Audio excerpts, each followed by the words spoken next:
robot, which they used for their own ends. A robot that was indestructible. In human terms, you were killed several times over. Killed? I don't understand. How could I have been killed? I don't even have a scar. Right, Captain. Within hours, your injuries healed without a trace. You are exactly as you were before the episode, with one exception. And that is? My tests have proved conclusively you have retained the ability of retrometabolism. A bullet will make you bleed, you will feel the pain, but after a few hours, even a fatal wound will heal completely. Captain Scarlet, you are still virtually indestructible. Wow. Of course, it's Captain Scarlet. Also, your first Anderson memory. Yes. So the two were linked. He obviously made quite a big impression upon you. Definitely. Why?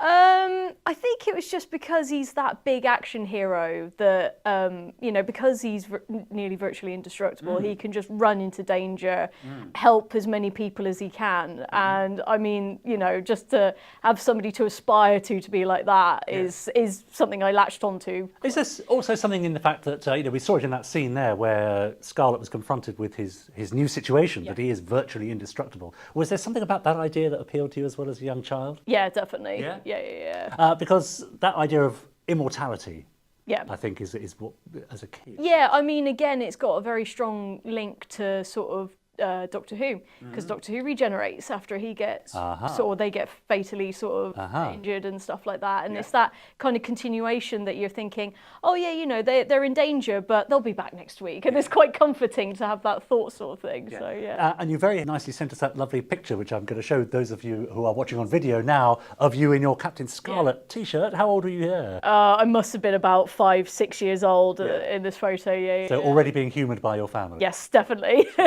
Now, what would you say is your favourite, if you can think back, your favourite Captain Scarlet episode? Is that too specific? Yeah, I can't remember the name of it, but all I remember is that there's this ship that's named after one of the presidents, and they're thinking that the president himself is going to get assassinated, but it's not, it's the ship. Right. And the Mysterons turn a champagne bottle into a bomb.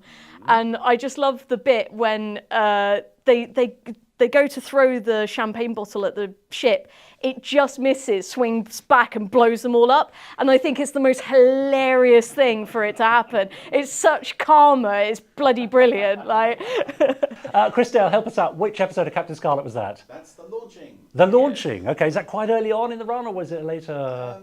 It's sort of produced halfway through and then shown near the end, because I think some of it was reshot. Yeah. It's funny what sticks in the mind, isn't it? Very yeah. often these sort of formative scenes that stick in the memory. Now, I've also got some questions from the rest of the team here. So now, if you had to get in the TARDIS and go back to any production of any Gerry Anderson series, what would it be and why? I'm guessing it's going to be Captain Scarlet. Not necessarily. Okay, I'd love to see Thunderbirds. Right. Because I mean the production scale on that is just insane. Sort of like I'd love to see the island and everything as well, and all the vehicles, the rockets and everything. Just sort of there's just lots to look at with Thunderbirds, which I think is quite incredible. There's a lot going on, isn't there? Now, if you were to take any actor who had ever played the Doctor in Doctor Who, which of them do you think would best portray your hero, Captain Scarlet? I'm going to say John Pertwee. Because he is the action man, so I feel like he could just karate chop the crap out of people. That would be his skill as Captain Scarlet sort of thing. Coming useful, wouldn't it? Exactly, yeah.